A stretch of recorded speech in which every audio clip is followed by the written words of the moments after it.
depression rates are at an all-time high, and it's crazy that the large population, the large proportion of that demographic is young people. People our age, people in high school, university, say 15 to 24. And it's honestly sad. It really is hard to see, whether it's close friends, family members, maybe even yourself, going through such mental difficulties, such hardship in life.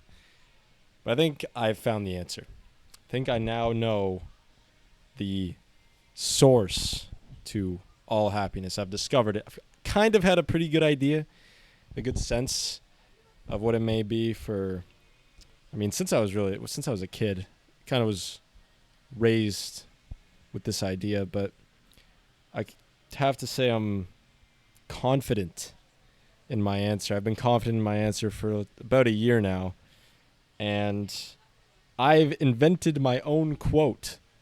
People have favorite quotes. I am proud to say that my favorite quote is my own, is one I invented myself, and that is, strive to be grateful for more. Strive to be grateful for more. We're going to break that quote down, and there's two words that really stick out in that quote. Two words I want to pay attention to, and that's grateful and more. Be grateful for everything. Seriously, be grateful for what you have. Be grateful for what you don't have. Be grateful for everything that's happened to you, everything that hasn't happened to you. I mean, right down to the microscopic detail. Be grateful for your birth. Be grateful for your parents to have done the deed and created your stupid ass. This is something that, like I said, I was brought up with it. Gratitude. I was raised to be grateful for the slightest things. Be grateful for the food that you've been fed your entire childhood. Now you might think, I didn't ask to be born. My parents have to feed me. It's their job. What am I going to do? Just a little kid. Doesn't matter. I understand you were 6. You couldn't provide for yourself. Doesn't matter. Some kids' parents didn't feed them. Some kids' parents can't feed them. They can't afford to feed their kids. There are countries that the parents can't eat themselves. Be grateful that your parents are not in that group. Your parents got a job. They worked hard. They can afford to feed you. Seriously, grateful for the most minuscule details. Be grateful for everything. What has happened to you, what hasn't happened to you. When I say what hasn't happened to you, I mean be grateful for your health. Be grateful for the 4 limbs that you have. Be grateful that you can go out and walk. You don't need to roll in a wheelchair. Be grateful for your family members that are still alive. Some people have lost their parents. Some people have lost their sibling. And this is going to sound super dark, but from time to time I'll do this thought experiment to myself.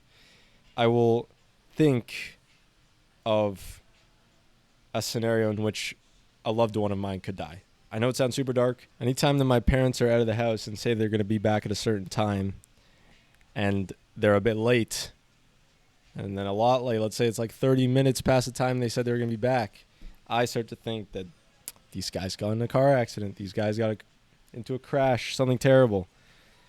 But beyond that, just literally you can sit here and think of how you would be, how would you react if your brother who you always argue with died.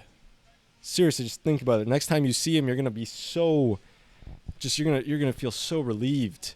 You're going to realize how much more you love that guy. He's your man. You argue with your parents a lot. First of all, I don't know who's arguing with their parents out here, like seriously giving their parents a hard time. That's a completely different issue. But if you argue with your parents a lot, think about what would happen if you lost them, man. Seriously. So be grateful for everything you have, everything you don't have. Be grateful for the smallest pleasantries in life. Warm showers. Eat a piece of candy. You hug somebody. Honestly. I think that a big problem is that people don't constrain themselves in life enough. You know? They just think, I'll eat this bag of chips. Play some video games. and spend an hour on TikTok, some stupid shit. You need constraints in life. They make the good things so much better, honestly. Think about this. Let's say you have 7 bad habits, all right? And if you told yourself that you were going to commit to straying away from those habits 6 days out of the week, and the one day of the week you could indulge in that.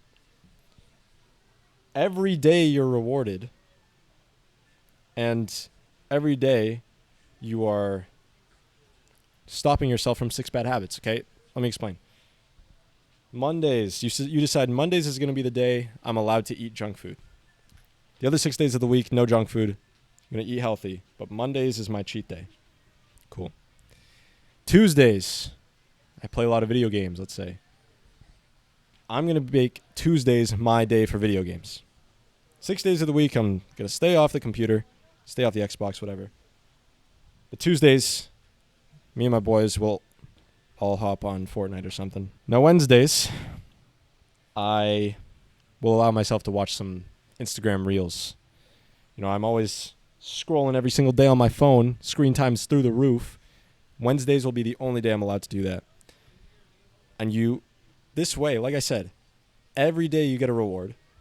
Mondays, junk food. Tuesdays, video games. Wednesdays, I got to finally watch Instagram Reels. But every day you're also preventing yourself from doing all the other bad things. It's very easy. So you can do this if you have 7 bad habits or even good habits. 6 days I'm going to go for a jog. This one day will be my rest. Oh, finally, Saturday's here. I don't need to run, thank God. But you're also not playing video games that day. You're not eating junk food. And you are not watching Instagram Reels. It's genius. It's so smart. It makes so much sense. And you might say, it's too hard. Running 6 days of the week. If gratitude is very hard for you, then you clearly have not suffered through enough difficulty in your life. Your entire life has been easy. If you struggle to be grateful, your entire life has been easy. If you look up depression in immigrant populations, it is far below domestic people. Just a theory, hypothesis I have. It's because they've been through harder stuff in life. They're coming from much more difficult lives, difficult backgrounds, and they're so happy to finally be in a peaceful country. Gratitude comes from hardship, so you need to embrace hardship. You need to go look for challenge, look for difficulty.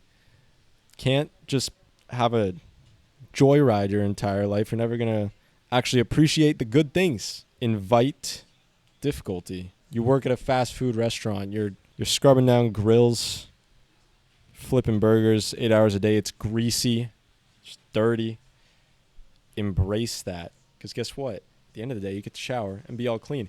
And if you didn't work at the fast food place, a shower would have just been a shower. If you put yourself through hard stuff, then the good stuff feels so much better. People are impressed when somebody overcomes something. Nobody's shocked when the dude who doesn't drink says he won't have a drink at a party. I don't drink. If I went to a party and someone offered me a drink and I said, nah, I'm good. No one's like, what? They know. People know I don't drink. But if the guy with an alcohol addiction decides one day, you know what? Not tonight. I'm gonna pause for tonight. The next night he says the same thing. Next night he says the same thing. Eventually, he's not going to be an alcoholic, and people are going to be impressed by his development, by his change. I'm not saying get addicted to alcohol and then fix your problem. I'm saying the problems you do have are the keys to your eventual perfect form. The struggles that you are going through right now are going to be the exact same things that when you overcome them, you can look back on it and say, damn, I was addicted to alcohol and look at me now. I'm completely sober. I have much better relationships, all of that.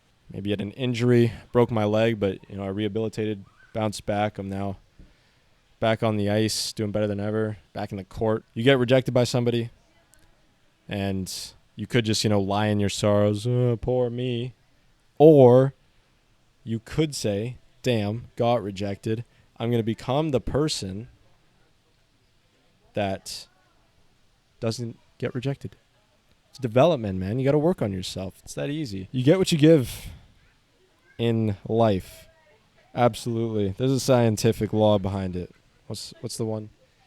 For every action, there's an equal and opposite reaction. Something like that. Every force, there's an equal and opposite force. Something. It's absolutely true. That's a universal law about life. Things aren't going right in your world. It's because you're not putting in enough to get anything out of it. If you're not getting value out of the world, it's because you're not putting value in the world to begin with. You have to actually work your bag off. You got to try extremely hard until you get the results you want. If you're not getting the results you want, all that's telling you is that you're not putting in enough to deserve those results. This goes with everything.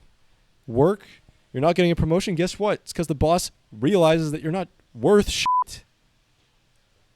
You're not getting that girl. It's because the girl doesn't want you. What? Obviously. 10s attract 10s. That was such an important lesson that I learned. So many people think that they deserve stuff. They think that they deserve. You literally haven't done anything to deserve what you want. Maybe it's coming. Maybe you start working and you're improving yourself and you're still not seeing the results, but it's going to come. Absolutely. Absolutely. It's destined to happen because you get what you give. Every action has an equal and opposite reaction. It's force. I don't know. Force or action. I don't know. It's one of them. Anyways, strive to be grateful for more. Always be grateful for what you have, but work harder to be grateful for more stuff. It's that simple. Another thing I will say before I sign off here is that if you're struggling, if you're going through hard times, my best advice, trying to fix the things that are wrong with you, with your life, trying to fix the problems and trying to, get rid of all the bad things, it's hard. And I get it's necessary, but it's not enjoyable at all. What is enjoyable is chasing your dreams. What is enjoyable is working on achieving goals. So instead of trying to focus so hard on all the negativity in your life and how you can get rid of it, stop focusing on the bad stuff. Focus on what are your dreams? What do you want from life? It's much more fun to chase wins than it is to get rid of losses. And then they end up achieving the same thing, but the process is far more effective when you're running towards positivity instead of pushing away negativity. Like I said, it kind of achieves the same thing. It's just much more effective to chase your goals. Anyways, been sitting here for too long. I gotta go. I'm in Mexico right now, and it's a family trip. I did not get myself here, and I'm absolutely grateful for that. I don't deserve to be here. I don't deserve anything, man. I'm super grateful and lucky and blessed to have had so many good things happen in my life. I'm super happy that all the bad stuff has happened in my life as well, because you grow from it. And it's the yin and yang, black and white. There's no good without bad. There's no dark without light. All of this good stuff.